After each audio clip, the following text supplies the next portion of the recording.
The silence inside the abandoned elementary school was the kind that pressed against eardrums, thick and unnatural. Tom Rivera had thought he knew silence during his years deployed overseas, crouched in the dark corners of buildings that had seen too much violence. But this was different. This silence felt like it was waiting for something. He stood in what had once been the main hallway, his boots crunching on broken glass and plaster dust. Before we jump back in, tell us where you're tuning in from, and if this story touches you, make sure you're subscribed, because tomorrow, I've saved something extra special for you. Afternoon light filtered through grimy windows, casting long shadows across faded murals of smiling children and alphabet letters. At his side, pressed close against his leg, was Copper, a 3-year-old Belgian Malinois mix with a coat the color of burnished autumn leaves and eyes that held an intelligence Tom had learned to trust more than his own instincts. The dog's ears were alert, swiveling like radar dishes, cataloging every sound the old building made as it settled and groaned. Tom had rescued Copper from a kill shelter 18 months ago, a skinny trembling animal that had been hours away from euthanasia. The shelter workers said he was too aggressive, too reactive, damaged beyond repair. Tom saw something else. He saw himself. Now, as they explored this forgotten place on the outskirts of Millbrook, Pennsylvania, Tom felt the familiar weight of a new beginning pressing down on his shoulders. At 39 years old, he was starting over. Again. The foreclosure auction had been sparsely attended, just a handful of developers looking for cheap properties to flip and one grizzled local man who spent the entire time shaking his head and muttering warnings under his breath. Tom had purchased the entire property, 3 acres containing the defunct Lincoln Elementary School and its overgrown playground, for $12,000. The auctioneer had seemed almost apologetic when he brought down the gavel. The building had been closed for 8 years after the county consolidated its schools. Before that, it had served Millbrook's children for nearly 70 years, a squat brick structure with high ceilings and the kind of solid craftsmanship that didn't exist anymore. Now it was his. A veteran with a modest disability pension and a rescue dog, owner of a decaying school that nobody else wanted. His sister Maria thought he was insane. His therapist at the VA suggested it might be a healthy project, a way to channel his energy into something constructive. Tom wasn't sure what it was yet. He just knew that when he saw the listing, something in his chest had loosened for the first time in years. Copper suddenly stopped walking, his body going rigid in that particular way that made Tom's hand instinctively move to his hip, searching for a sidearm that hadn't been there in 5 years. The dog wasn't growling, but his attention had locked onto something down the hallway, past the rows of small lockers painted in chipped primary colors. "What is it, buddy?" Tom's voice was quiet, automatic. He had learned to read Coppa's body language the way some people read books. This wasn't fear. This was interest. Intense, focused interest. The hallway stretched ahead of them, ending in what looked like a small gymnasium. Classrooms branched off on either side, their doors hanging open or missing entirely. Tom could see overturned desks, scattered papers yellowed with age, and the detritus of abandonment. But Copper wasn't looking at any of that. His gaze was fixed on one specific doorway about halfway down the hall, on the right side. The sign above it, barely legible, read Room 7. Tom had spent the morning doing a preliminary walkthrough of the exterior and the administrative offices near the front entrance. The roof had some damage but was structurally sound. The plumbing would need work. The electrical system was a disaster that would require a complete overhaul. But the bones of the building were good. Solid. Worth saving. He hadn't made it to the classrooms yet. Now, following Coppa's lead, he approached Room 7 with the methodical caution of someone whose survival had once depended on noticing things that were out of place. The door was closed, unlike most of the others. The wood was scarred and water-stained, but intact. A small rectangular window at eye level was so covered in grime that Tom couldn't see through it. Copper pressed his nose against the bottom of the door, sniffing with sharp, rapid breaths. Then he looked up at Tom, gave a single sharp bark, and began to paw at the threshold. It was the same behavior he showed when he found something important during their training exercises, the ones Tom ran to keep both of their minds sharp. Easy, Tom said, placing a hand on the dog's shoulder. Let me check it first. The doorknob was cold and stiff with disuse. Tom had to put his weight into it before it finally turned with a grinding screech that echoed down the empty hallway. He pushed the door open slowly, hinges protesting, and stepped into room 7. The classroom looked like a moment frozen in time. Unlike the other rooms he had glimpsed, which had been stripped or vandalized, this one seemed to have been simply abandoned midday. 20 small desks still stood in neat rows, their surfaces scarred with the carvings of generations of students.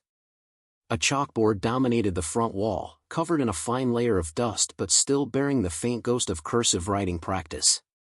The alphabet marched across the wall above it in both print and script.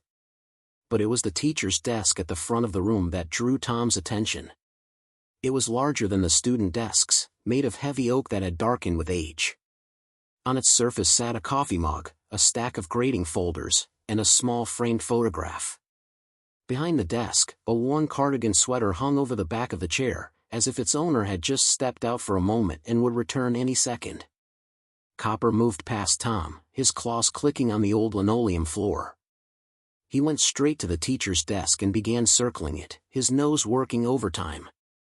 Then he stopped at the front left corner and sat down, staring up at Tom with an expression that was unmistakably communicative. Here. This. Pay attention. Tom approached slowly, his eyes scanning the desk for anything obviously wrong. The photograph in the frame showed a young woman, perhaps in her late 20s, with dark hair pulled back in a practical ponytail and a warm smile. She stood in front of what looked like this very classroom, surrounded by a group of elementary school children. Everyone was smiling. It was the kind of picture that should have made Tom feel something warm and nostalgic. Instead, he felt a creeping sense of unease. He picked up the coffee mug, its ceramic cold and slightly dusty. Inside was the dried remnant of what had once been coffee, now just a dark stain at the bottom. Next to it, the stack of folders was bound with a rubber band that crumbled to pieces when Tom touched it. The papers inside were student assignments, spelling tests, and math worksheets covered in careful childish handwriting. All of them were dated April 2016. 8 years ago. Right before the school closed. Copper whined softly, still sitting at attention beside the desk. His gaze had moved from Tom to the desk itself, specifically to the large drawer on the right side. Tom crouched down, bringing himself to eye level with the dog. You want me to look in there? Coppa's tail thumped once against the floor. Tom had learned that this wasn't just a pet. This was a partner. When Copper indicated something, there was always a reason.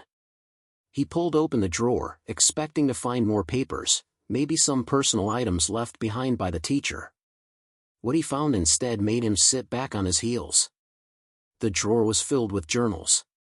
Not just one or two, but at least a dozen spiral-bound notebooks, their covers warped slightly with age and moisture. They were stacked neatly, and on top of them was a sealed envelope, yellowed at the edges. Written across the front in neat handwriting were 3 words that made Tom's stomach tighten. Someone needs to know. Tom pulled the envelope out carefully, aware that his hands were shaking slightly. It wasn't sealed with glue but with a piece of clear tape that had long since lost its stick. Inside was a single sheet of notebook paper, covered in the same neat handwriting from the envelope. Tom unfolded it and began to read. My name is Sarachin.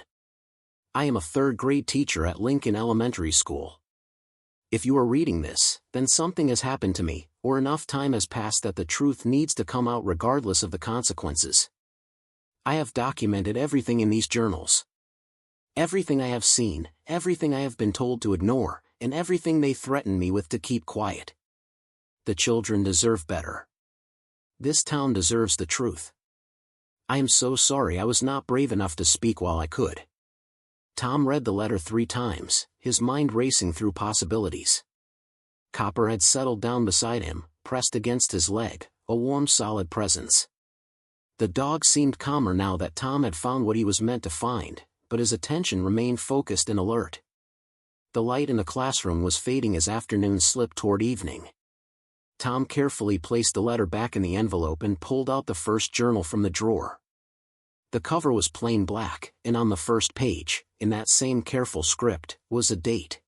Preparing and narrating this story took us a lot of time, so if you are enjoying it, subscribe to our channel, it means a lot to us. Now back to the story.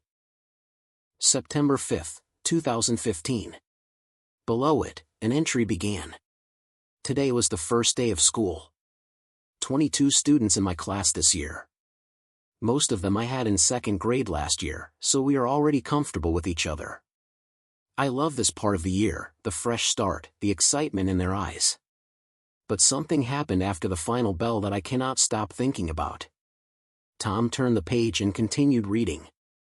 Sarah Chen's words painted a picture of a dedicated teacher who loved her students and her work. But as the entries progressed through September and into October, a pattern began to emerge. She wrote about a student named Dylan Garrett, a bright 8-year-old boy who had started coming to school with bruises. She documented the dates, the locations of the injuries, the excuses that were given. She wrote about reporting her concerns to the principal, Ronald Marsh, and his dismissive response. The Garrett family has been part of this community for generations, Principal Marsh had told her.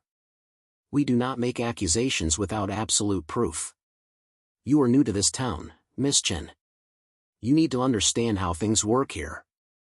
Tom felt a familiar anger building in his chest as he read. He had seen this before. Institutions protecting their own. People in power prioritizing reputation over the vulnerable. He kept reading, and the entries grew more disturbing. Sarah documented other children, other signs that were ignored. She wrote about being called into Principal Marsh's office and being told that if she continued to make waves, her teaching contract would not be renewed. She wrote about going to the superintendent's office and being turned away by a secretary who claimed he was too busy to see her. By January of 2016, Sarah's entry showed a woman under enormous stress. She wrote about feeling watched, about her car being vandalized in the school parking lot, about phone calls in the middle of the night where no one spoke but she could hear breathing on the other end. She wrote about finding her classroom vandalized one morning, with all of her carefully organized materials thrown around the room. The principal claimed it must have been students, but Sarah noted that the security cameras had mysteriously malfunctioned that night. Tom looked up from the journal, his jaw tight. Copper sensed the change in his mood and pressed closer. The classroom was nearly dark now, and Tom pulled out his phone to use as a flashlight. He needed to read more, but a part of him already knew where this was heading. Sarah Chen was not just a teacher who had left her things behind when the school closed. She was a woman who had tried to do the right thing and had been silenced. He pulled out the next journal, dated February 2016, and found more documentation. But now Sarah's entries included something new. She had started gathering evidence. Photographs printed on regular paper and taped into the journal, showing children with visible injuries. Copies of reports she had filed that had been ignored or lost. Names and dates and detailed accounts written with the precision of someone building a case. And then, in an entry dated March 15, 2016, Sarah wrote about a conversation that had changed everything. I was approached today after school by County Inspector Vincent Reeves. He came to my classroom and closed the door. At first, I thought he was there to conduct some kind of routine inspection. But he told me he had been hearing about my concerns. He said that I was not wrong about what I had seen. He said that the problem was much bigger than I realized, that it involved people at the highest levels of the county government and that if I continued to push, I would not just lose my job. I would disappear. Those were his exact words. You will disappear, Miss Chen. He advised me to resign quietly, to leave Millbrook, and to never speak about what I had seen. He gave me until the end of the school year to make my decision. Tom felt his pulse quicken. He flipped through more pages, reading Sarah's increasing desperation as she documented more incidents and weighed her options. She wrote about contacting a journalist from Philadelphia, about planning to hand over all her evidence once the school year ended and she could do it without putting her students at risk. She wrote about being afraid, about questioning whether she was strong enough to see it through. The entry stopped abruptly on April 20, 2016. The final entry was brief and chilling. Tomorrow I am meeting with the journalist. His name is Marcus Webb. He works for the Philadelphia Inquirer and has agreed to investigate everything I have documented. I am leaving these journals here, hidden in my desk, because I do not want to carry them with me tonight.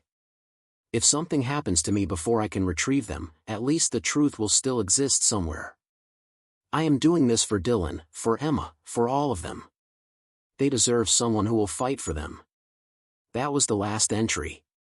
Tom sat in the growing darkness of room 7, Sarah Chen's journals spread around him on the dusty floor. Kappa's head rested on his knee, the dog's breathing slow and steady.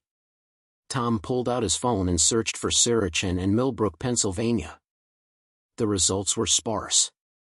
A short obituary from May 2016 stating that Sarah Chen, age 29, had died in a single-car accident on Route 15. Services were private. In lieu of flowers, donations could be made to the Millbrook Community Fund. He searched for Marcus Webb in Philadelphia Inquirer. There were dozens of articles written by a journalist with that name, covering everything from local politics to corruption cases. But there was nothing about Millbrook, nothing about Lincoln Elementary School, nothing about abused children or a teacher who had tried to speak out. Tom sat back against the wall, his mind working through the implications. Sarah Chen had been silenced. The journalist had either been paid off, threatened, or had simply decided the story was not worth the risk. The school had closed the following year, officially due to budget constraints and declining enrollment. All the evidence Sarah had gathered was sitting here in this abandoned classroom, exactly where she had left it, waiting for someone to find it. And Copper had found it. Tom reached out and scratched the dog behind the ears. Good boy. Such a good boy. You found it. The dog's tail thumped against the floor. In the fading light, Tom could see dust motes dancing in the air, could hear the buildings settling around them. This place had secrets, and now those secrets were his responsibility. He carefully gathered all of the journals, stacking them neatly. There were 13 in total, covering from September 2015 to April 2016. Each one was a meticulous record of institutional failure and deliberate cover-up. Tom stood up, his knees protesting slightly from crouching on the hard floor. He looked around room 7, seeing it differently now. This was not just an abandoned classroom. It was a crime scene that had been left to decay. The coffee mug on the desk was not a forgotten item. It was evidence of a life interrupted. The sweater hanging on the chair was not an oversight. It was a memorial. He picked up the framed photograph from the desk, looking more closely at Sarah Chen's face. She looked young and hopeful, surrounded by children who trusted her. She had tried to protect them and had paid the ultimate price. Tom felt the familiar weight of purpose settling on his shoulders, the same feeling he had when he had been deployed and given a mission. This was why he had bought this place. Not for renovation or investment, but for this moment, this discovery. Copper stood and moved to the doorway, looking back at Tom expectantly. It was getting dark, and they needed to leave. But Tom knew they would be back. He carefully packed the journals into his backpack, along with the letter and the photograph. He took one last look around room 7, committing every detail to memory. Then he followed Copper out into the hallway, pulling the door closed behind him. The walk back through the darkening building felt different now. Every shadow seemed heavier, every sound more significant. Tom had come to Millbrook looking for a fresh start, a place to heal and maybe build something meaningful. Instead, he had inherited a truth that people had killed to keep buried. As they emerged from the front entrance into the cool evening air, Tom paused on the steps. The abandoned playground stretched out before them, swings moving slightly in the breeze, their chains creaking softly.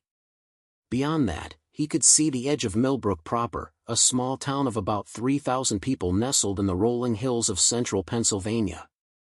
From here, it looked peaceful and quaint, the kind of place people moved to for safety and community. But Tom now knew what lay beneath that surface. He thought about Sarah Chen's final words. Someone needs to know. He looked down at Copper, who was sitting at attention beside him, waiting for direction. The dog had done his job. He had found what was hidden. Now it was Tom's turn to decide what to do with it. The sun was setting behind the hills, painting the sky in shades of orange and purple. Tom pulled out his phone and took a photograph of the school building, the long shadows stretching across the overgrown lawn. Then he opened his notes app and began typing, documenting everything he had found, time-stamping it, creating a digital record that could not be easily erased. Tom Rivera had not expected his first day as the owner of Lincoln Elementary School to end like this. He had planned to do a basic survey of the property, make notes about necessary repairs, maybe clean out some of the debris. Instead, he was driving away with a backpack full of evidence of crimes that had been committed 8 years ago, crimes that had never been investigated, let alone prosecuted. His truck rattled over the potholed access road that connected the school to the main highway. Copper sat in the passenger seat, his head resting on the window ledge, eyes half closed. The dog looked content, almost peaceful, now that the urgent task was complete. Tom envied that ability to find peace so easily. His own mind was racing, running through scenarios and possibilities. He had rented a small furnished house on the outskirts of Millbrook while he worked on the school renovation. It was a simple single-story cottage with a fenced yard that Copper loved. The landlord was an older woman named Mrs. Patterson who had seemed delighted to have a quiet tenant who paid on time and did not cause problems. She had brought over a casserole on his first day and told him all about the history of Millbrook, the good families who had been here for generations, and the sense of community that made the town special. Tom pulled into his driveway as darkness fully settled over the landscape. He grabbed his backpack and let Copper out, watching as the dog immediately began his routine perimeter check of the yard. Inside, Tom locked the door behind him and set the backpack on the small kitchen table. He fed Copper first, a habit from their training together. The dog ate with enthusiasm, then went to his bed in the corner of the living room and settled down with a satisfied groan. Tom made himself a pot of strong coffee and sat down at the table. He pulled out the journals one by one, arranging them in chronological order. Then he opened his laptop and created a new folder, labeling it Lincoln Elementary Investigation. He was going to digitize everything, create backup copies, and build a comprehensive record that could not be accidentally lost or conveniently destroyed. He started with the first journal, photographing each page with his phone, making sure the images were clear and legible. It was slow work, requiring focus and patience. As he worked, he read more of Sarah Chen's observations. She wrote about specific incidents with the detail of someone who understood she was creating evidence. Dates, times, names, descriptions of injuries, exact quotes from conversations. She had been methodical and brave. One entry from November 2015 particularly stood out.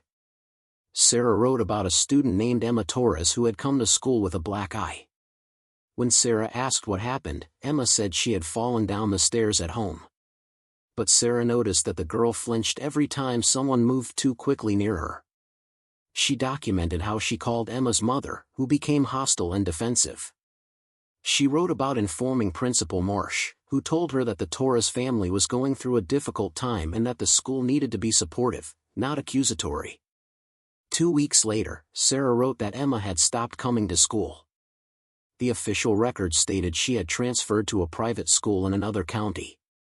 But Sarah had seen Emma's grandmother at the grocery store, and the woman had tearfully whispered that Emma was in the hospital with internal injuries. The family had been told not to press charges by County Inspector Reeves, the same man who would later threaten Sarah directly. Tom's jaw clenched as he read. He knew this pattern. He had seen it in different forms during his time in the military. Systems protecting themselves. People in power making calculated decisions about whose suffering was acceptable. The only difference was that this time it involved children in an American small town rather than civilians in a war zone. He worked through the night, stopping only to refill his coffee and let Copper out for a quick bathroom break. By the time gray dawn light began seeping through the kitchen window, Tom had photographed and organized every page of all 13 journals. He had also created a detailed timeline of events, cross-referencing Sarah's observations with what little public record he could find online. The picture that emerged was damning. Over the course of 8 months, Saracen had documented at least 15 children showing signs of abuse or neglect. She had made formal reports on 7 occasions, all of which had been dismissed or lost.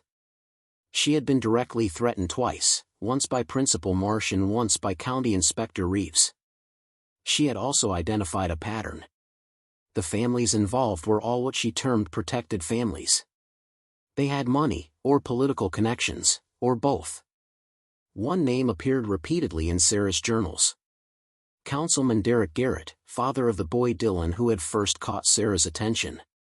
Derek Garrett was a third-generation member of the town council and owned Garrett Construction, the largest employer in Millbrook.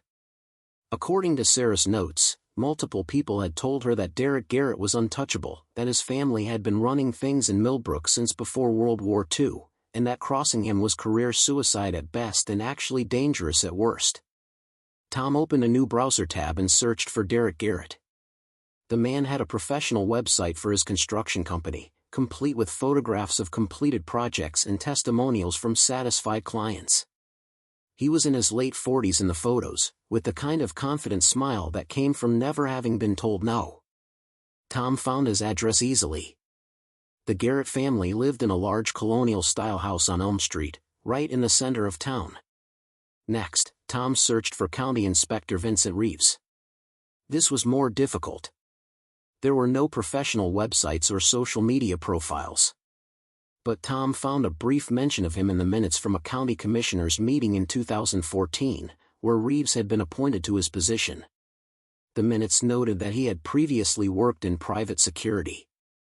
That detail made Tom's instincts prickle. Private security was a broad term that could mean anything from shopping mall guard to something much more dangerous. He leaned back in his chair, rubbing his tired eyes. Copper had woken up and come to sit beside him, sensing his person's distress. Tom reached down and stroked the dog's head, feeling the soft fur under his fingers. "What do we do with this, buddy? What would Sarah want us to do?" Copper leaned into the touch, his amber eyes fixed on Tom's face. The answer was obvious, even if the path was not clear. Saracen had given her life trying to get this information out. Tom could not let her sacrifice be for nothing. But he also knew that walking into the local police station with an 8-year-old accusation against the town's most powerful family was likely to end badly. Tom stood up and walked to the window, looking out at his small yard as morning light strengthened. He needed to be smart about this. He needed to understand what he was up against before he made any moves. That meant learning more about Millbrook, about the people Sarah had named in her journals, and about what had really happened to her. He thought about his training, both military and the private investigative work he had done briefly after leaving the service. The first rule was to gather intelligence without revealing your presence. He needed to become invisible, just another new resident trying to fit into a small town. He needed to ask questions that seemed innocent while learning everything he could. Tom made himself breakfast, forcing down eggs and toast even though he was not hungry. Copper ate his own meal with more enthusiasm. Then Tom showered and changed into clean clothes, choosing a simple flannel shirt and jeans. He needed to look like what he was supposed to be, a veteran working on a renovation project, not someone conducting an investigation. His first stop was the Millbrook Public Library. It was a small brick building on Main Street, wedged between a hardware store and a coffee shop. Inside, the air smelled of old paper and floor polish. A middle-aged woman with glasses on a chain looked up from the circulation desk and smiled warmly. "Good morning. You must be new in town." "I am," Tom said, returning the smile. "Just moved here last week. I bought the old elementary school property." The woman's smile faltered slightly, but she recovered quickly. "Oh my. That is quite a project you have taken on. I am Dorothy Simmons, head librarian. Welcome to Millbrook." "Thank you. I was hoping you might be able to help me. I am trying to learn about the history of the school, for the renovation. Maybe old yearbooks or newspaper articles about when it closed." Dorothy's expression became guarded. "Well, we do have some materials. Let me show you to our local history section." She led him to a back corner of the library where several shelves held bound volumes of the Millbrook Gazette, the town's weekly newspaper. There were also boxes of photographs and documents donated by various families over the years. Dorothy pulled out a few volumes from 2016 and 2017. These might be helpful. The school closure was quite the topic back then. Budget problems, you know. Very unfortunate. Tom thanked her and settled at a nearby table. He started going through the newspapers systematically, looking for any mention of Lincoln Elementary School. The official announcement of the closure came in August 2016, citing declining enrollment and the need to consolidate resources. There were a few letters to the editor from parents expressing disappointment but understanding. Everything was cordial and reasonable. There was no mention of Sarah Chen's death, which Tom found odd. He went back to May 2016 and finally found a brief article on page 6. Local teacher dies in accident. The article was 3 sentences long. Sarah Chen, 29, a teacher at Lincoln Elementary School, died in a single-vehicle accident on Route 15 last Tuesday evening. Police say her car left the roadway and struck a tree. An investigation is ongoing. That was it. No follow-up article. No investigation results published. Tom took photographs of the article with his phone. Then he continued searching through the papers, looking for anything related to child welfare, county inspectors, or the Garrett family. He found plenty about Garrett Construction, always positive coverage of their projects and charitable donations. Derek Garrett was photographed at ribbon cuttings and charity events, always smiling, always surrounded by other important-looking people. Tom spent 3 hours in the library, taking notes and photographs. When he finally left, Dorothy Simmons was still at the circulation desk. She watched him go with an expression Tom could not quite read. Concern, maybe, or warning. He nodded politely and walked out into the bright midday sun. Main Street was busy with lunch traffic. Tom walked slowly, taking in the town. There was a diner called Mary's Place that looked promising. A hardware store with a faded awning. A small grocery store. A bank. A post office. Everything a small town needed. He stopped at a bulletin board outside the post office, reading the community notices. There were flyers for a church bake sale, a lost cat, and a town hall meeting scheduled for next week. Tom pulled out his phone and took a picture of the town hall meeting notice. It might be useful to attend, to see who showed up and how the local government operated. His phone buzzed with a text message. It was from his sister Maria. "How's the new place? You settling in okay?" Tom typed back quickly. "Fine. Lots of work ahead but I'm good. Copper loves having a yard." He did not mention what he had found in room 7. Maria worried enough about him already. She had been against the move from the start, thought he was isolating himself, running away from dealing with his issues. Maybe she was right. But now he had a purpose, and that felt better than anything the VA therapist had been able to offer him. Tom walked back to his truck and drove to the hardware store. If he was going to maintain his cover as someone renovating the school, he needed to actually work on the building. He spent an hour buying supplies. Lumber, nails, tools, cleaning products. The young man at the register was friendly and talkative. "You bought the old school, right? That's awesome. Place has been sitting empty forever." "Yeah," Tom said, loading bags into a cart. "It needs a lot of work, but I think it has good bones." The young man, whose name tag read Bobby, nodded enthusiastically. "My mom used to work there, actually. Back in the day. She was a secretary in the office. She said it was a good place until, everything happened." Tom kept his expression neutral. "What happened?" Bobby's enthusiasm dimmed slightly. "Oh, budget cuts and stuff. They had to close it down. Kind of sad, really. A lot of memories in that building." "Did your mom ever talk about the teachers?" Tom asked casually. "Just curious about the history of the place." Bobby thought for a moment. Yeah, sometimes. There was this one teacher who died right before they closed the school. Car accident. My mom said she was really nice, always fighting for the kids. Real shame what happened to her. Tom nodded, filing away the information. Bobby's mother might be worth talking to eventually. But not yet. Not until he knew more. He paid for his supplies and drove back to the school. Copper was happy to get out of the truck and immediately began exploring the overgrown grounds. Tom unloaded his purchases and carried them inside. He had decided to start with room 7. Not because it needed the most work, but because he wanted to understand it better. He wanted to see what Sarachan had seen every day, to walk the same floors, to understand how she must have felt watching children suffer and being powerless to help them. He spent the afternoon cleaning the classroom. He swept up broken plaster and glass, wiped down the desks, and carefully washed the chalkboard. He left the personal items where they were. The coffee mug, the photograph, the sweater. They felt like they belonged to Sarah, and he was not ready to disturb them yet. As he worked, Copper stayed nearby, sometimes watching Tom, sometimes sitting by the window watching the world outside. The dog seemed calmer here now, as if finding the journals had completed some task he had set for himself. By late afternoon, room 7 looked less like a crime scene and more like what it had been, a classroom where children learned and a dedicated teacher tried to keep them safe. Tom stood in the doorway, looking at his work. He could almost imagine Sarachan standing at the chalkboard, writing out spelling words, turning to smile at her students. The thought made his chest tight.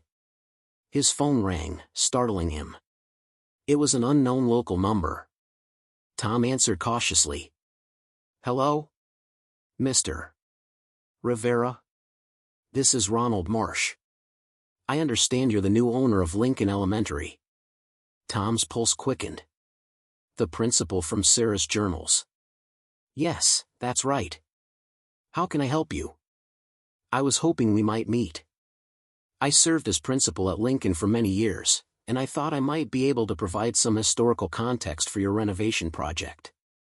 Perhaps over coffee tomorrow morning?" Tom's instincts screamed that this was not a friendly offer. Marsh knew he had been at the library asking questions. The small-town network was already paying attention to him. But refusing would be suspicious. "Sure," Tom said. "That would be helpful. There's a coffee shop on Main Street. The Mill House, yes. How about 9 o'clock? I'll see you then, Mr. Rivera." The line went dead. Tom stood holding his phone, thinking fast. Marsh was making a move, trying to get ahead of whatever Tom might have learned.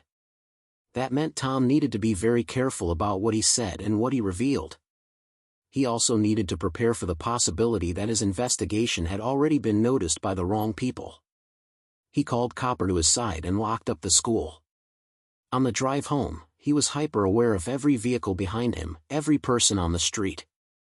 He had spent years in situations where paranoia was survival, and those instincts were coming back now. At home, Tom made dinner and tried to relax, but his mind would not stop working. He kept thinking about Sarah Chen's final journal entry, about her meeting with the journalist Marcus Webb, about how she had died less than 24 hours later on a dark road. He pulled up the accident report online.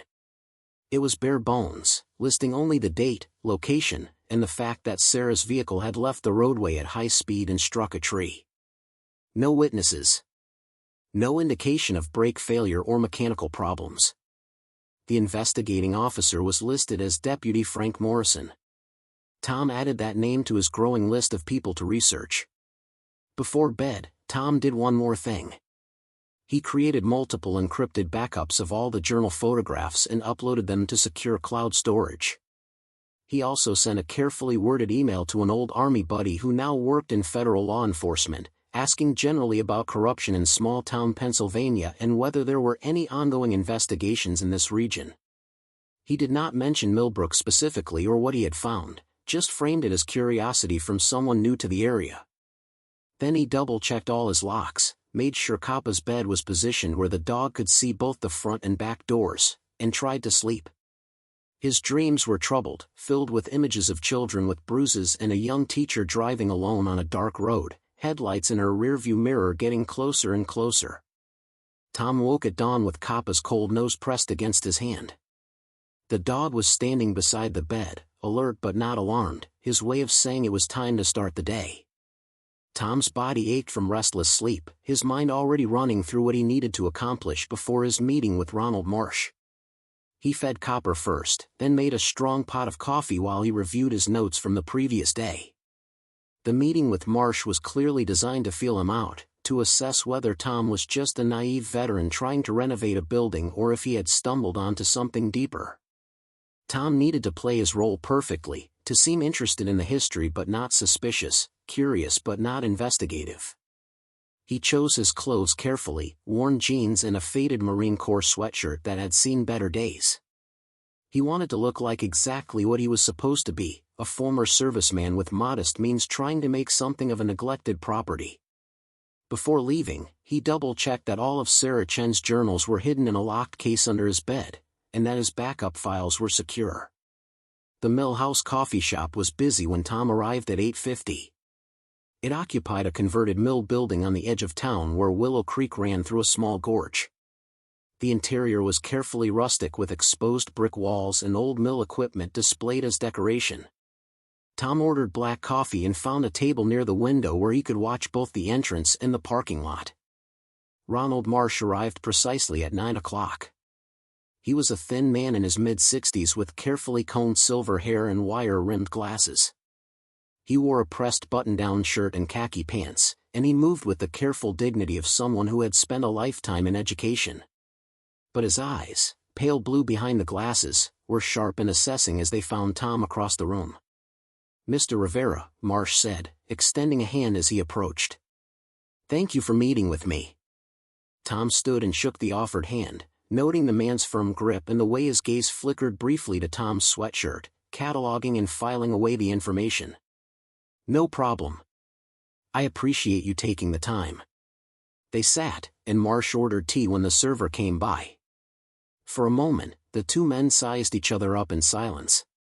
Then Marsh folded his hands on the table and smiled, though the expression did not reach his eyes. "I must say, I was surprised when I heard someone had finally purchased Lincoln Elementary. That property has been in limbo for so long. Most people in town assumed it would simply decay until the county condemned it." "It needs work," Tom said carefully, "but the structure is solid. I think it has potential." "As what, if I may ask?" Marsh's tone was polite, but there was an edge beneath it. The building was designed as a school. Converting it to residential or commercial use would require substantial investment and rezoning approval. Tom sipped his coffee, keeping his expression neutral. "I'm still figuring that out. Maybe a community center, or workshops for veterans. Something that serves a purpose." Marsh nodded slowly, his fingers drumming once on the table. "A noble goal. Though I should warn you that Millbrook is a small community with its own rhythms and history. Outsiders often find it difficult to understand how things work here. Sometimes their well-intentioned projects encounter unexpected resistance." The warning was delivered with a pleasant smile, but it was unmistakable.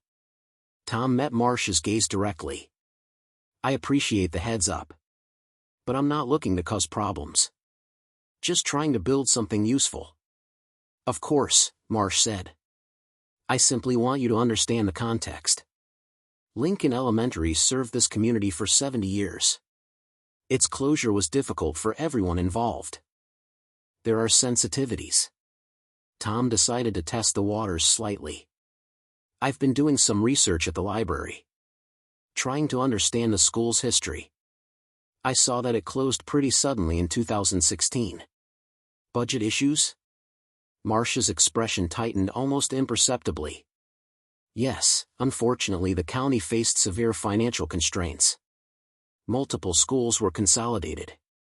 It was a necessary but painful decision." He paused, then added, "I understand you were asking about the teachers who worked there. Any particular reason?" Tom kept his voice casual. "Just curious about the building's history.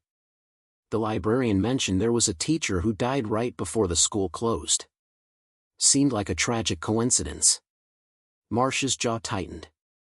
Yes, Miss Chen. Very unfortunate. She was a young woman, relatively new to Millbrook. A single vehicle accident on Route 15. The road can be dangerous at night, especially for those unfamiliar with it. Did you know her well? Tom asked. You were the principal, right? I knew all my teachers, Marsh said carefully. Miss Chen was competent but still learning how to navigate the realities of small-town education. She had some idealistic notions that did not always align with practical considerations. He leaned forward slightly, his voice dropping. Mr. Rivera, may I be frank with you? Please, Tom said. Lincoln Elementary's closure had nothing to do with Miss Chen's unfortunate death. The two events were unrelated, though some people tried to create connections where none existed. Miss Chen was struggling with personal issues that affected her judgment. She made certain allegations that were investigated and found to be without merit. It was a difficult situation for everyone involved. Tom forced himself to maintain a neutral expression even as anger burned in his chest. What kind of allegations? Marsh waved a hand dismissively. Unfounded concerns about certain students. She was new to teaching and did not understand that children from working-class families sometimes present differently than those from more privileged backgrounds. A scraped knee from playing is not evidence of abuse. A quiet child is not necessarily traumatized. She meant well, but she lacked experience and perspective. Tom took a slow breath, choosing his words carefully. So the school investigated her concerns? Marsh's eyes hardened.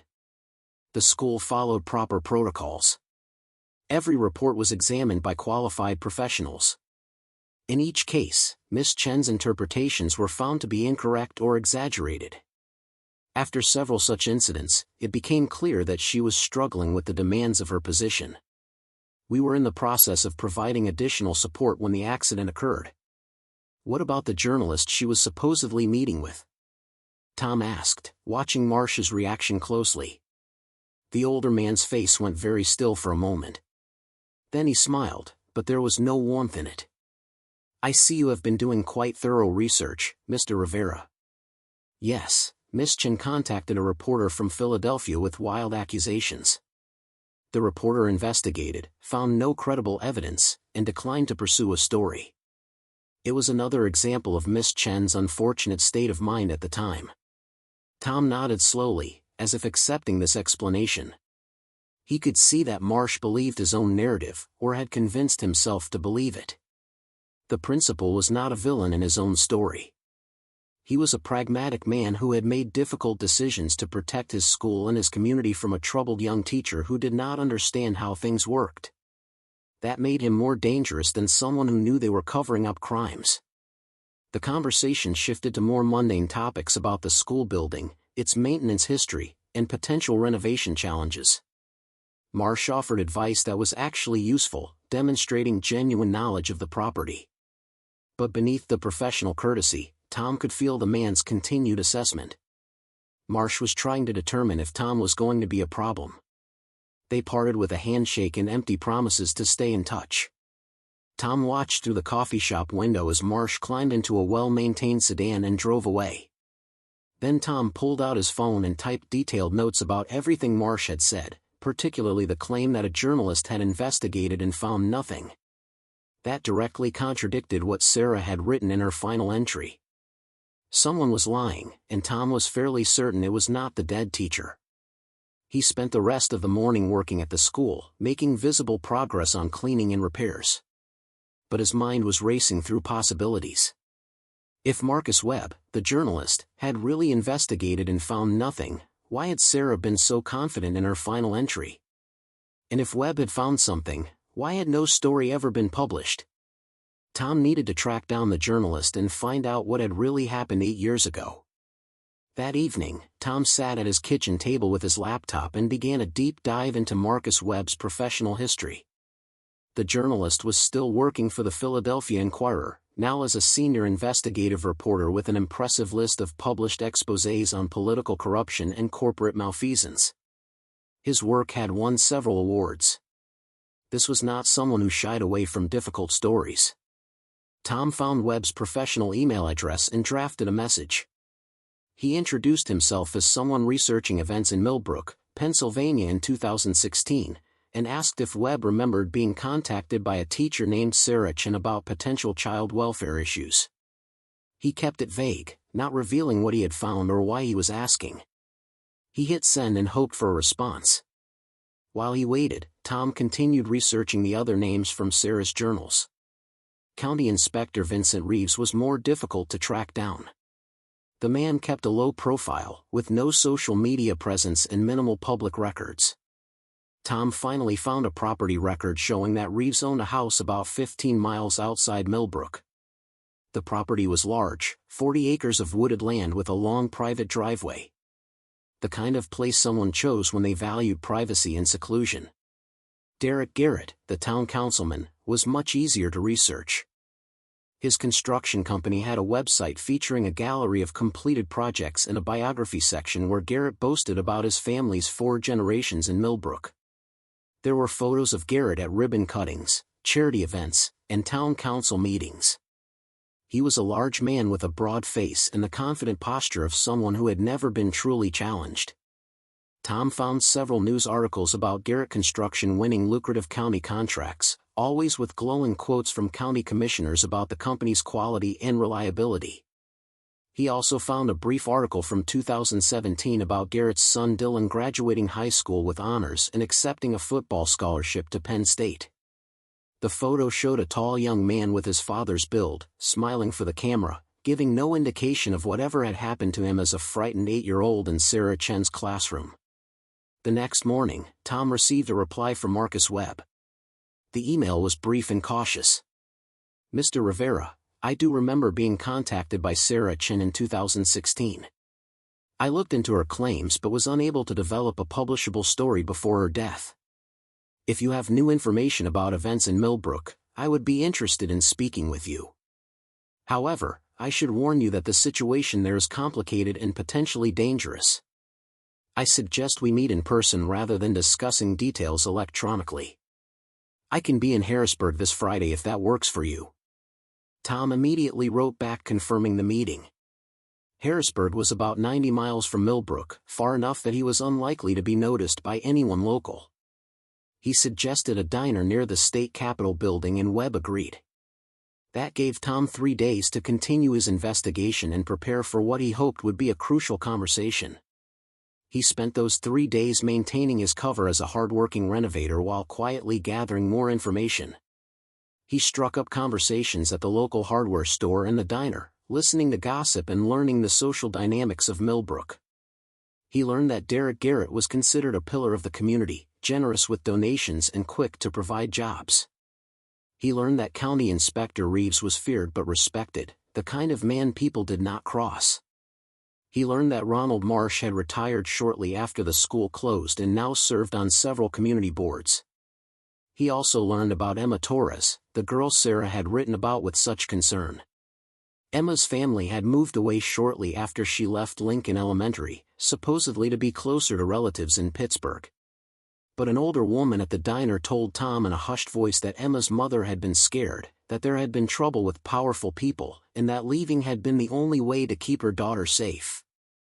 Throughout all of this, Copper remained Tom's constant companion and early warning system. The dog had an uncanny ability to sense when someone approaching was trustworthy or posed a potential threat. Several times, Coppa's sudden alertness warned Tom that someone was watching the school from the tree line, though they never approached directly. Tom started parking his truck in different locations and varying his routine, basic counter-surveillance tactics from his military days. On Thursday evening, Tom made careful preparations for his Friday meeting with Marcus Webb. He created a comprehensive summary document with photographs of key pages from Sarah's journals, a timeline of events, and his own observations about Millbrook's power structure. He stored everything on an encrypted flash drive that he could easily carry and quickly destroy if necessary. He also wrote a detailed letter to his sister Maria, explaining everything he had found and what he was doing. He sealed it in an envelope addressed to her with instructions to open it only if something happened to him, and gave it to Mrs. Patterson, his landlord, asking her to mail it if he did not collect it from her within 2 weeks. Mrs. Patterson had looked at him with troubled eyes but agreed without questions. Tom suspected the older woman understood more about Millbrook's secrets than she had ever said aloud. Friday morning arrived cold and bright. Tom left Copper with Mrs. Patterson, who seemed happy to have the company. He told her he had business in Harrisburg and would be back by evening. Then he climbed into his truck and headed east on Route 15, the same road where Saracen had died 8 years earlier. The drive gave Tom time to think. He passed the location where Sarah's accident had occurred, marked now only by some scarring on a large oak tree and a small memorial cross someone had placed at the roadside. Tom slowed down as he passed, studying the scene. The road was straight at that point with good visibility. It was not a dangerous curve or a blind spot. For a car to leave the road and hit that specific tree would require either a catastrophic mechanical failure or deliberate action. He arrived in Harrisburg 30 minutes early and used the time to scout the area around the diner, looking for anything out of place. His military training had made him naturally cautious, and everything he had learned about Millbrook had reinforced that paranoia. But the diner appeared normal, a busy lunch spot filled with state workers and business people. Marcus Webb arrived exactly on time. He was a lean man in his 40s with short dark hair going gray at the temples and sharp observant eyes behind dark-rimmed glasses. He wore jeans and a casual jacket, and he moved with the careful awareness of someone who had worked dangerous stories before. He spotted Tom immediately, approached the booth where Tom was sitting, and slid in across from him without preamble. "You said you have information about Millbrook," Webb said quietly. "Before we go any further, I need to know who you are and why you are looking into this." Tom gave him a brief summary. Former Marine, recently purchased the old elementary school building, found Sarah Chen's hidden journals while renovating. Webb's expression shifted from cautious to intensely focused. "She had journals? I never knew about those. What was in them?" Tom pulled out the flash drive and slid it across the table. "Everything. 8 months of detailed documentation. Student names, injury descriptions, dates, her attempts to report, the threats she received. It is all there." Webb picked up the drive, turning it over in his fingers. His hand was shaking slightly. "I have been carrying this for 8 years. The guilt of it. She reached out to me. She trusted me to tell her story. And I failed her." "What happened?"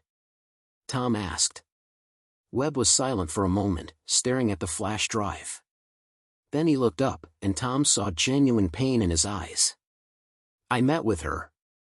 April 21, 2016, at a rest stop off Route 15. She gave me copies of some of her documentation, not everything apparently, but enough to make me believe her story was real. I told her I would investigate, that I would protect her identity until we were ready to publish. She seemed relieved but also terrified. She kept looking over her shoulder, jumping at every sound." Webb paused as the server brought their coffee. "When she left," he continued, "I drove back to Philadelphia that night and started making calls, trying to verify Sarah's claims. I contacted the County Child Services Office, the school district, even the state police. Every single person I spoke with told me the same story. Saracen was a troubled young woman who had made unfounded allegations that had been thoroughly investigated and dismissed. They had documentation. Professional evaluations. Everything painted her as unstable and unreliable. But you did not believe that," Tom said. "It was not a question." Webb shook his head. "Not at first. But I was a young reporter then, still building my reputation. My editor was skeptical. He said I needed more than the word of one teacher against an entire system. He wanted me to find other witnesses, additional evidence, something concrete. I was working on it when I got the call that Sarah had died in a car accident. Suddenly everyone was pressuring me to drop the story. My editor said it would be disrespectful to publish allegations from a dead woman who could not defend her claims. The school district's lawyer called my publisher directly, threatening a lawsuit if we printed anything defamatory. And you backed down, Tom said, keeping his voice neutral. Webb's jaw tightened. Yes. I backed down. I told myself it was the professional thing to do, that without Sarah's testimony I did not have enough to publish. But the truth is I was scared. A source had died less than 48 hours after meeting with me. My editor was getting pressure.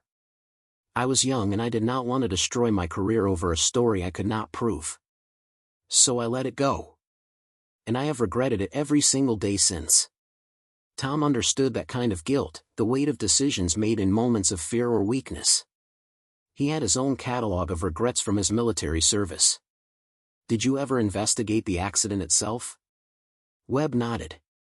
Unofficially. I drove down to Millbrook a week after Sarah's death and looked at the accident scene. It bothered me. The road was straight, the weather was clear, and Sarah's car was in good condition according to the police report. But the investigating officer, a deputy named Frank Morrison, was completely uninterested in my questions. He told me it was a simple case of a distracted driver and that I should stop trying to create conspiracy theories out of tragedy. Tom leaned forward. I need to tell you something.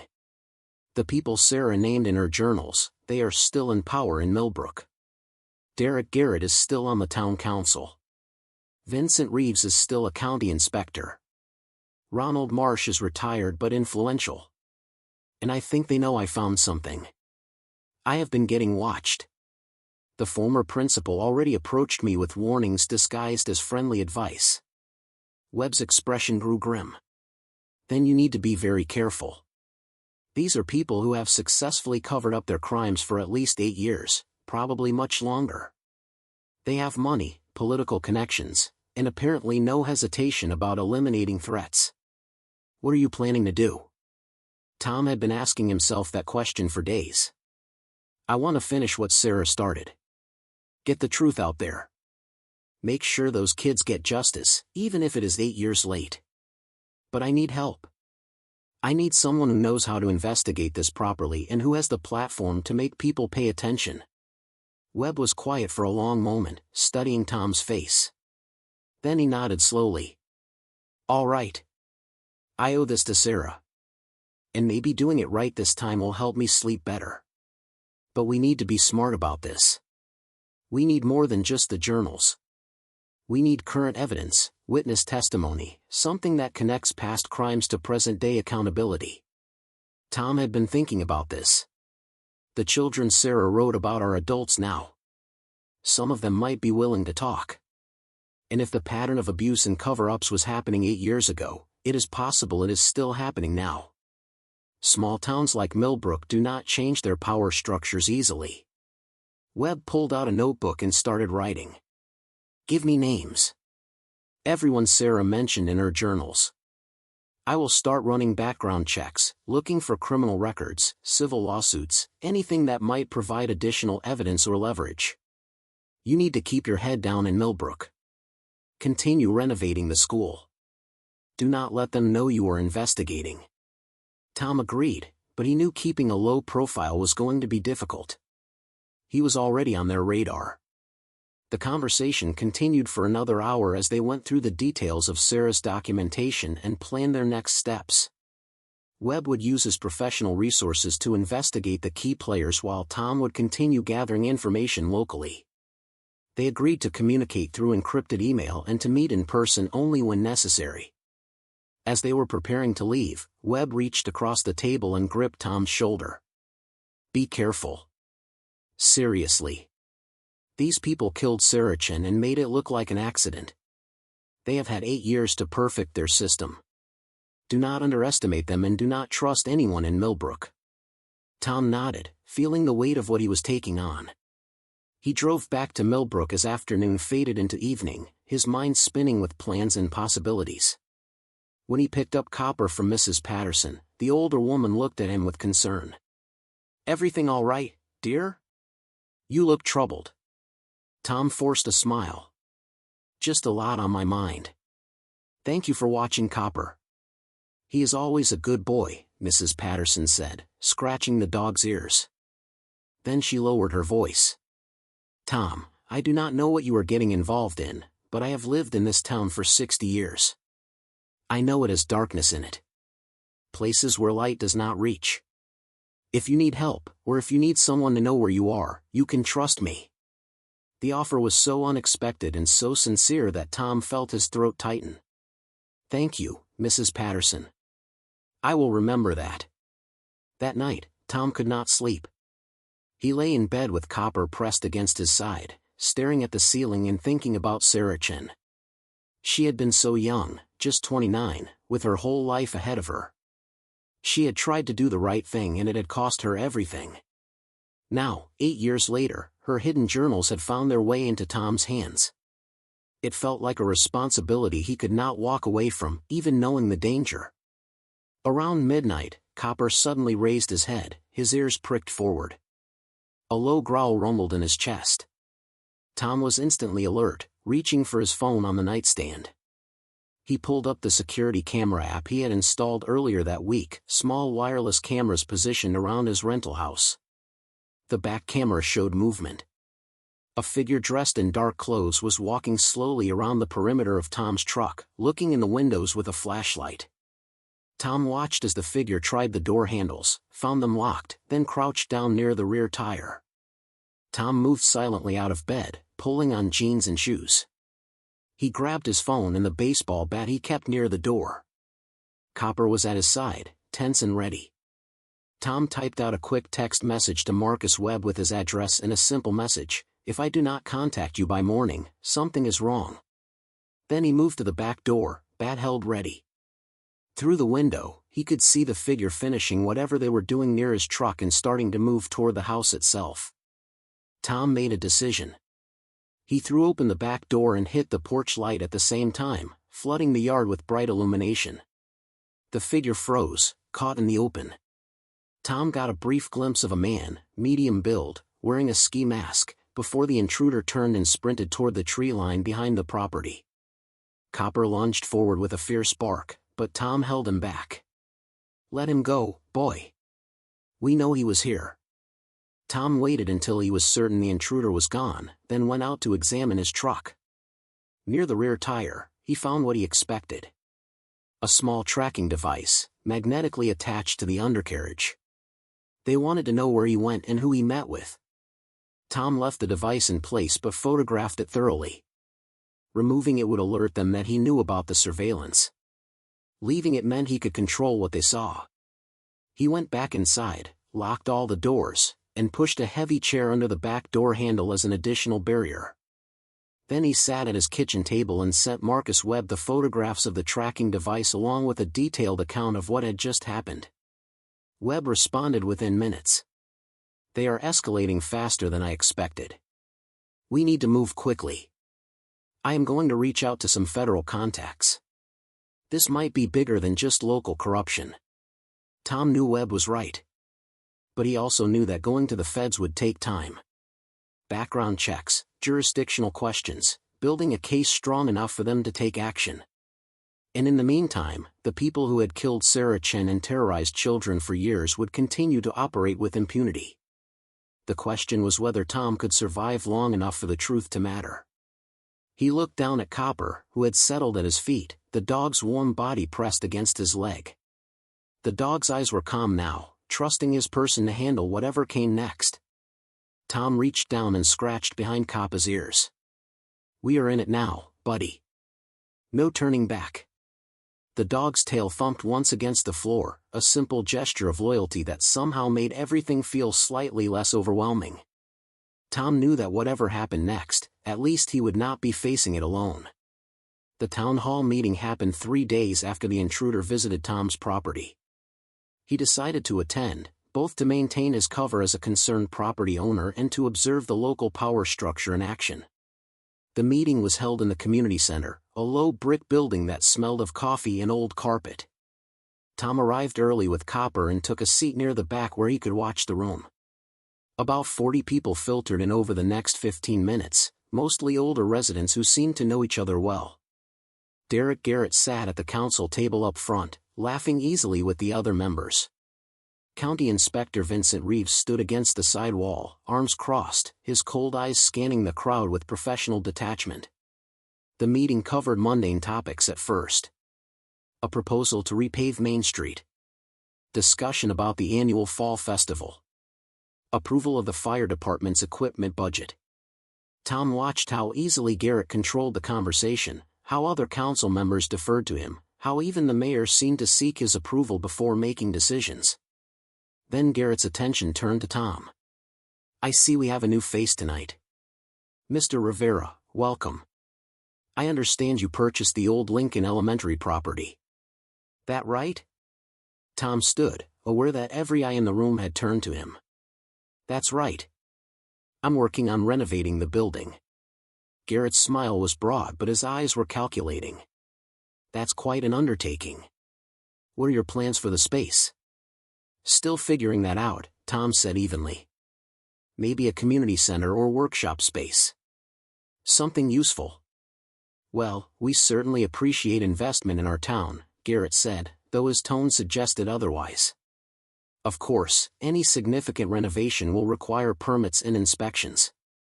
County regulations are pretty strict about repurposing old buildings, especially former schools. Safety concerns, you understand. I'm sure Inspector Reeves here can help guide you through the process." Reeves nodded once, his expression unreadable. Tom understood the message clearly. They would bury him in bureaucratic obstacles, make every step of the renovation process difficult and expensive, until he either gave up or ran out of money. "I appreciate that," Tom said, sitting back down. The meeting continued, but Tom felt the weight of hostile attention. After it adjourned, several people approached to introduce themselves, but their friendliness felt performative, as if they were gathering intelligence rather than genuinely welcoming a neighbor. Tom left as quickly as he could without seeming rude. In the parking lot, Copper suddenly went rigid beside him, a low warning growl vibrating in his chest. Tom followed the dog's gaze and saw Vincent Reeves leaning against Tom's truck, waiting. "Mr. Rivera," Reeves said as Tom approached. His voice was flat and emotionless. "We should talk." "About what?" Tom kept his hand on Copper's collar. The dog's hackles were raised, every instinct telling him this man was dangerous. "About your future in Millbrook," Reeves said. "You seem like a decent guy. Veteran, trying to start over, make something of yourself. I respect that. But you bought a property with a complicated history. People around here have long memories. They don't like outsiders stirring up old business." "I'm not stirring up anything," Tom said. "Just renovating a building." Reeves pushed off from the truck, taking a step closer. Coppa's growl deepened and Tom tightened his grip on the collar. "See, that's the thing about old buildings. You never know what you might find when you start tearing into walls. Sometimes it's better to leave things buried. You understand what I'm saying?" The threat was explicit now. Tom met Reeves' cold stare without flinching. "I understand you perfectly." "Good," Reeves said. "Then we won't have any problems." He walked away into the darkness, leaving Tom standing alone in the parking lot with his heart pounding and Copper still tense and alert beside him. That night, Tom sent Marcus Webb a detailed account of the encounter. Webb responded with concerning news. "My federal contact looked into Vincent Reeves. Before he became a county inspector, he worked for a private military contractor overseas. No criminal record, but the kind of background that raises questions. This guy is not just local muscle. He's a professional." Tom had suspected as much. Men like Reeves did not end up in small Pennsylvania towns by accident. Someone had brought him here, had given him a position of authority, specifically because he was willing to do things others would not. The pieces were starting to form a clearer picture. Millbrook was not just a town with some corrupt officials. It was a carefully constructed system designed to protect certain people and silence anyone who threatened that protection. Over the next week, Tom continued his renovation work while Webb investigated from Philadelphia. The journalist had tracked down Emma Torres, now a college student in Pittsburgh. She had agreed to speak with him, and what she revealed was devastating. Emma confirmed everything Saracen had documented and more. The abuse she suffered as a child. The officials who had ignored her mother's pleas for help. The threats that had forced her family to flee Millbrook. Webb also found 2 other former Lincoln Elementary students willing to talk, both now young adults who had similar stories of abuse that had been systematically covered up. With their testimony in Sarah's journals, Webb believed they had enough to go to federal authorities. He reached out to an FBI field office that handled public corruption cases. But before the FBI could act, everything accelerated. Tom arrived at the school one morning to find the front doors smashed open and the interior vandalized. Room 7 had been specifically targeted. The desks were overturned, the chalkboard shattered, and someone had spray-painted a message across the wall and read, "Leave now." Tom stood in the destroyed classroom with copper pressed against his leg and felt cold rage settle in his chest. They were trying to intimidate him, to drive him away before the truth could emerge. He pulled out his phone and documented everything, then called the local police to file a report. The deputy who responded was young and seemed genuinely concerned, but Tom noticed how his demeanor changed when he radioed in the location and was told to file a report but not pursue investigation. That afternoon, Ronald Marsh showed up at the school unannounced. The former principal looked at the damage with what seemed like genuine distress. "This is terrible, Mr. Rivera. Just terrible. Vandalism has never been a problem in Millbrook before." He paused meaningfully. "Though I suppose an empty building on the edge of town becomes a target. Perhaps this is a sign that this property is more trouble than it's worth." Tom was tired of veiled threats and carefully worded warnings. "Did you know Saracen was murdered?" he said quietly. Marsh's face went pale. "That she documented years of child abuse that you and others covered up? That she died trying to get that information to a journalist?" Marsh took a step back, his hands raised. "I don't know what you think you found, but you are playing with fire. Saracen was troubled. Her death was an accident. These conspiracies you are imagining will only bring you pain."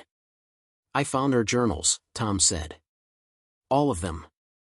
Everything she documented. And I've turned them over to the FBI." It was a bluff. Webb had not yet made formal contact with federal authorities.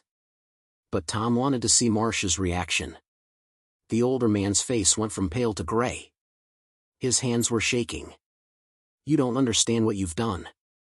The people involved, they won't let this come out. They can't.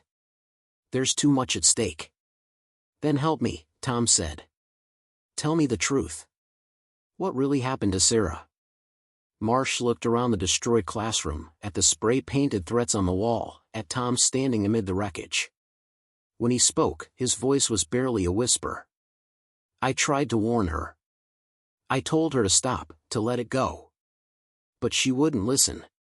She thought the truth mattered more than survival." He met Tom's eyes, and there was real fear in his gaze. "They killed her. Made it look like an accident. And they will kill you too if you don't walk away right now." "Who?" Tom demanded. "Give me names." Marsh shook his head violently. "I've said too much already." He turned and walked quickly toward the exit, then paused at the doorway. "Saracen was brave and idealistic and it got her killed. Don't make the same mistake." Then he was gone. Tom stood alone in room 7 with copper, processing what Marsh had just confirmed. It was no longer speculation or theory. Sarah had been murdered. And the people responsible were still in power, still willing to kill to protect their secrets. He needed to move faster than he had planned. He called Marcus Webb immediately. "We need to go to the FBI now. Today. I just got confirmation that Sarah was murdered, and they're escalating." Webb agreed. He had already prepared a comprehensive package of evidence. Within 2 hours, they were sitting in a federal building in Harrisburg, meeting with Special Agent Karen Foster from the FBI's Public Corruption Unit. Foster was a sharp woman in her 40s who listened without interruption as Webb presented the evidence and Tom recounted his experiences. She examined copies of Sarah's journals, studied the photographs, and reviewed the witness statements Webb had gathered. When they finished, she sat back and was quiet for a long moment. "This is substantial," she finally said. "But I need to be honest with you. Building a case that can result in prosecutions will take time. Months, maybe longer. We'll need to verify everything, interview witnesses, gather additional evidence, build an airtight case. These are powerful people with resources. They will fight back with expensive lawyers and political connections." "What about Tom's safety?" Webb asked. "They've already vandalized his property and made explicit threats. He's in immediate danger." Foster nodded. "We can offer protective measures, but Mr. Rivera would need to leave Millbrook, possibly relocate entirely until we can make arrests." Tom shook his head. "If I run, they win. They'll know their intimidation worked. And they'll have time to destroy evidence, threaten witnesses, maybe disappear entirely." Foster studied him carefully. "You're a veteran. You understand tactical situations. What you're proposing is essentially putting yourself out as bait." "Not bait," Tom said. "A witness who refuses to be silenced. Just like Sarachin tried to be." Foster exchanged a glance with Webb, then sighed. "All right. We'll do this your way, at least initially. But I'm assigning protective surveillance. Agents will be watching you, though you won't see them. And you need to check in with me every day. If the situation becomes too dangerous, you evacuate immediately." "Understood?" Tom agreed, though he had no intention of running unless absolutely necessary. They spent another 2 hours going over details and establishing protocols. By the time Tom drove back to Millbrook, it was evening. He knew he was driving into hostile territory now, but he also knew federal agents were watching his back. The next morning, Tom received a visitor at the school. Derek Garrett himself pulled up in his expensive truck, climbed out with the casual confidence of a man who had never faced consequences, and walked directly to where Tom was working on repairing the vandalized front doors. "We need to talk," Garrett said without preamble. "Not here. Somewhere private." Tom considered refusing but decided this might be an opportunity to understand what they were really afraid of. "There's a diner on Route 15. Mary's Place. Meet me there in an hour. Neutral ground." Garrett nodded and left. Tom immediately called Agent Foster to report the meeting. She advised him to wear a wire, and within 30 minutes an agent had arrived with a small recording device that Tom concealed under his shirt. Copper came with him to the diner, and Tom was glad for the dog's presence as he waited in a corner booth. Garrett arrived exactly on time, sliding into the seat across from Tom. He ordered coffee and waited until the server left before speaking. "You've been asking a lot of questions. Talking to people. Making waves. I think it's time someone explained reality to you." "I'm listening," Tom said evenly. Garrett leaned forward, his voice low and controlled. "Millbrook is my town. My family built it. We provide jobs, we support the community, we keep things running smoothly. But that requires making hard decisions sometimes. Decisions that outsiders don't understand." "Hard decisions like covering up child abuse?" Tom asked quietly. Garrett's jaw tightened. "You don't know what you're talking about. Family discipline is not abuse. Raising kids the old-fashioned way, with structure and consequences, that's not something the government should interfere with." Sarachin didn't understand that. She wanted to impose her liberal ideas on families who had been raising children successfully for generations. Tom felt disgust rise in his throat but kept his expression neutral. "So you had her killed?" Garrett's eyes went cold. "I didn't say that. What I'm saying is that some people can't be reasoned with. They push and push until they create situations that resolve themselves in unfortunate ways." It was as close to a confession as Tom was likely to get. He pressed forward. "What about Inspector Reeves? Is he the one who handles these unfortunate resolutions? Garrett smiled, a predator's expression. Vincent is a practical man who understands how the world really works. He ensures problems don't become crises. He's very good at his job. Tom leaned back, studying Garrett. You know the FBI is investigating now, right? Everything Sarah documented, it's all going to come out. Garrett's smile never wavered. Federal investigations take years. Witnesses develop memory problems. Evidence gets lost. And accidents happen. You're a smart man, Mr. Rivera. Smart enough to understand that you're in over your head. I'm offering you a way out. Sell me the school property. I'll give you $50,000 cash. You walk away, start fresh somewhere else, and everyone forgets this unfortunate misunderstanding. And if I refuse? Tom asked, though he already knew the answer. Garrett's smile finally faded. Then you'll have the same kind of accident Saracen had. Simple as that. He stood up, dropped a $20 bill on the table for the coffee, and walked out. Tom sat alone in the booth, the recording device under his shirt capturing every word of Garrett's threat. He called Agent Foster immediately. Did you get that? Every word, Foster confirmed. That's conspiracy to commit murder, witness intimidation, and obstruction of justice. We have enough to move now. Things happened quickly after that. Within 48 hours, FBI agents executed search warrants across Millbrook.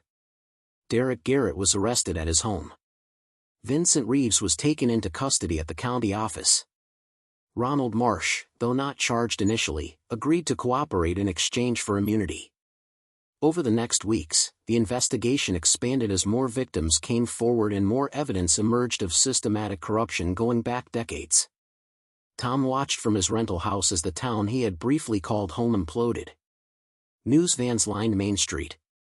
Reporters interviewed shocked residents. The state police took over local law enforcement functions while the FBI continued its investigation.